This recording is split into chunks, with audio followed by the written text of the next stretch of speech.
They didn't really believe in it. They realized that this experiment had been absorbing CO2 directly from the air. That was Hugo, the CEO and co-founder of Korall, a Swedish startup that's developing a technology that captures carbon dioxide from the air and makes it reusable. My name is Mohammed and this is Startup Fika, where I talk to founders over Fika, the Swedish tradition of having coffee and something sweet, and see how ideas turn into companies. Anyways, so grab a coffee and let's head over to Korall to have some Fika. Hi guys, welcome to another episode of Startup Fika. Today I have Korall with me. Please introduce yourself. Yes, my name is Hugo Boccara. I'm the CEO and one of the co-founders of Korall. Nice. All right, Hugo, tell me about yourself. Oh, about myself, that's always a hard one. Raised in Gothenburg, 28 years old. Before I started this company, I've been doing multiple smaller businesses, everything from clothing to random stuff. And then I got into Chalmers. Started studying industrial engineering, always felt like the entrepreneurial drive. But then the final thing that happened was that I got into Chalmers School of Entrepreneurship. And that really changed almost everything for me, I would say. Yeah. Nice. And now you're working as the CEO of Korall, right? Yeah. It's been a while. I've been doing it for, I've been part of this project and this team for about 2 years now. Met the researchers through School of Entrepreneurship. We were matched together. And that's how it kind of went. And how did Korall get started? So it actually happened with an accident in the lab. So that was the foundation of it. So what happened was my researchers, they were conducting research on carbon dioxide capture. They were working with flue gas capture, which is basically from chimneys. And they've been experimenting with different methods and different chemicals. And then they actually prepared a sample that they didn't really believe in. It was like wild shot. And then they actually went on a coffee break. And when they came back, they realized that this experiment had been absorbing CO2 directly from the air, like without any fancy pressure, without anything else. And that's when they got the idea. It's like, oh, this is actually a good innovation. And they realized it was good. They started working more on that. Brought it to the innovation office at Chalmers to kind of ask them, like, is this good? Is it good? And they said, yeah, it's good. And that's kind of how that got started.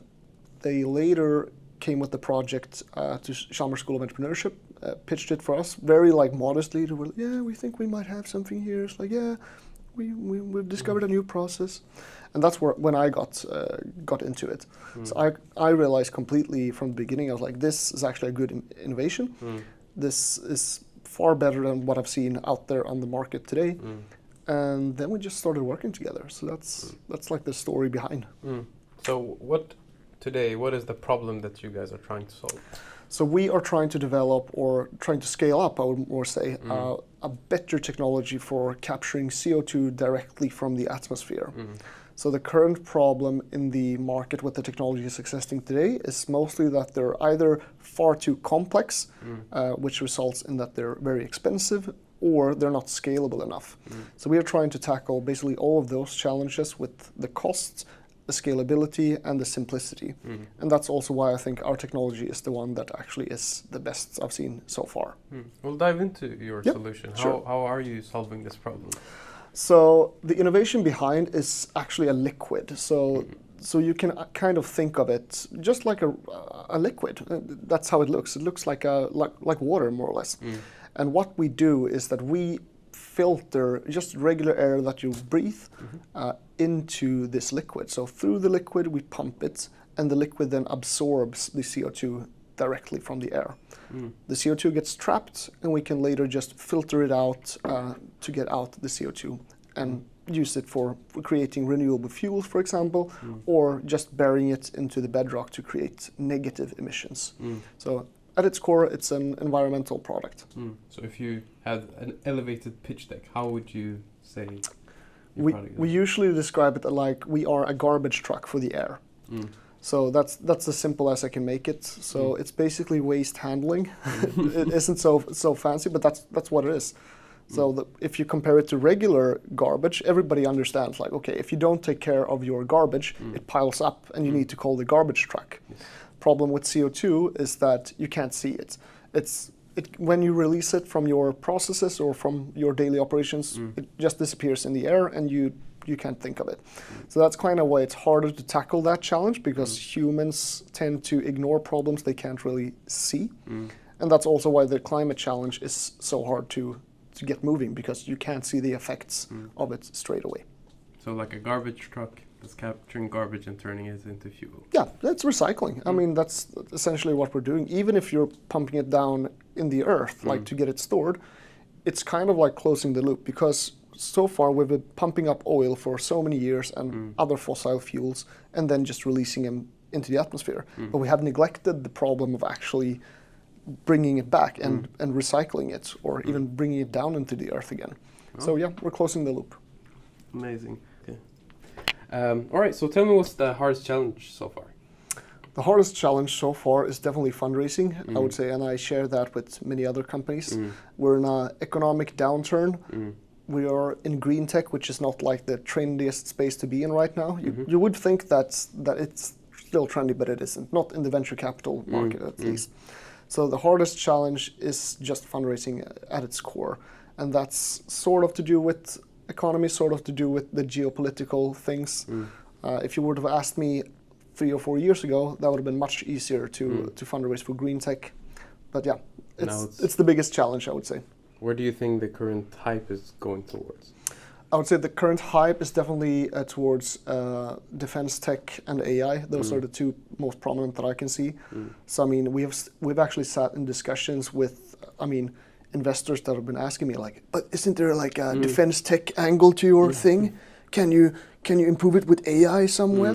It's like, it's a question of how much should I actually lie and how much should I adapt to the current trends. But yeah. And what's like one of the important things to consider when you're talking with investors? Is like transparency? Both transparency, but you shouldn't be so transparent so that you're exposing all your flaws, because basically investors, which is interesting, they are looking for reasons not to invest in you. So their job is to kind of call your bullshit, and not. So you shouldn't call your bullshit for them. I would say that it's more of a game, but yeah, don't make their job too easy. And so far during this trip, what has been the proudest moment in Korall? Definitely when we faced one of the actual biggest challenges, which was the patent. So this was early in the journey. We were trying to patent the solution, and I kind of flagged that this solution isn't patentable. Like it doesn't work. It doesn't patent. So then we were faced with the dilemma: what should we do? Should we either come up with something new that's patentable and that's strong, or should we just close down the company? So I gave the researchers 4 weeks of a deadline to come up with something that's patentable, and they did. So it was 4 weeks of intense work, but then when they came to me, they had something that was actually even better than we had when we were starting out.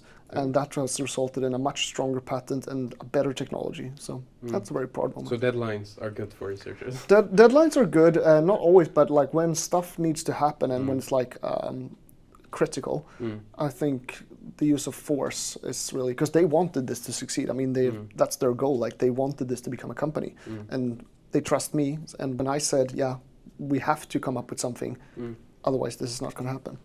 Yeah. So now that we've talked a bit about your challenges and what you're mostly proud of, what's next in the coming 5 years for Korall? Coming 5 years, we are scaling technology. Like we know it works, but now we need to actually prove that it works in a large scale. So that's going from the lab to a full commercial operation. And the middle step towards that is to kind of scale it bit by bit. Working with chemical processes, that's when you have to do it like that, because challenges will arise. So in 5 years, I hope that we have a fully operational facility that captures CO2 from the air at like the lowest price in the market. And you have even like a mini model of how you want it to look like, right? Exactly. Yeah. So we even have a diorama and a vision of how it should look like. But that's the first commercial pilots. So what we're doing now is more or less we're building a mini factory. So not lab scale, but not full commercial. So mini factory that resembles the fully functional one. So what's a question you've always wanted more people would ask you? Like, what's the best thing about your technology? That's always one, because the best thing about our technology is that it's so simple. And people kind of tend to go for the most advanced technologies, but they forget that most of the time simplicity is usually better. All right, and what does Korall need the most right now? We need regulatory pressure, I would say. We are having a vision of net zero, and I mean, we're missing our climate goals time and time again. But I think policymakers and even customers need to realize that fixing climate change isn't free, and there will never come something that fixes all of our problems for free. So we just need the regulatory pressure to increase customer demands, because nobody will buy stuff just because it's so nice for the environment. They need to be forced. All right, and what advice would you give to someone that's trying to start into this sustainability angle? Oh, the green tech is hard. I mean, that's one of the first advice I would say to them. That like, yeah. Are you sure? Yeah, it's like, are you sure? No, but like, you should really try to know the market and know that a product and a company in green tech isn't going to be good just because it fixes the climate issue. Like, you need to attack actual customer problems and actual things. So just a short example for us, I mean, we knew it was good for the environment, but the customer problem that we're actually solving is for the energy companies, because they are trying to transition into the green economy, and then they need stuff like this to actually get utilization out of their power supply. So that's more of the customer problem. So my biggest advice, find the actual customer problem, and usually when you start out with the technology, you kind of know what it's good at, but you also need to connect that to a real customer pain point. Get out of the building. Get out of the building. Talk to your customers, but also don't be afraid to change from what you initially thought. And put some deadlines on your. Put some deadlines. Yeah, that's always good. Yeah. All right, Hugo. I think I've got all my questions answered. Is there anything you want to share with the crowd? I don't think so. I mean, just get out there, believe in yourself, as I usually say, and just realize that it will be hard. It is harder than you think, but it's all worth it. All right, well, this has been Startup Fika. My name is Mohammed. Thank you again, Hugo, for joining us. Thank now you. We're going to digest some of these giflar. Cheers. All right. Det var det. Ja, vad bra. Thank you, Hugo. What I really like about Korall's story is how something so small like a lab accident became a reminder that real innovation often starts when curiosity meets persistence. So if you're building something meaningful, whether it's in Sweden or anywhere else in the world, let's have a fika. I'd love to hear your story. All right, this has been Mohammed. See you in the next one.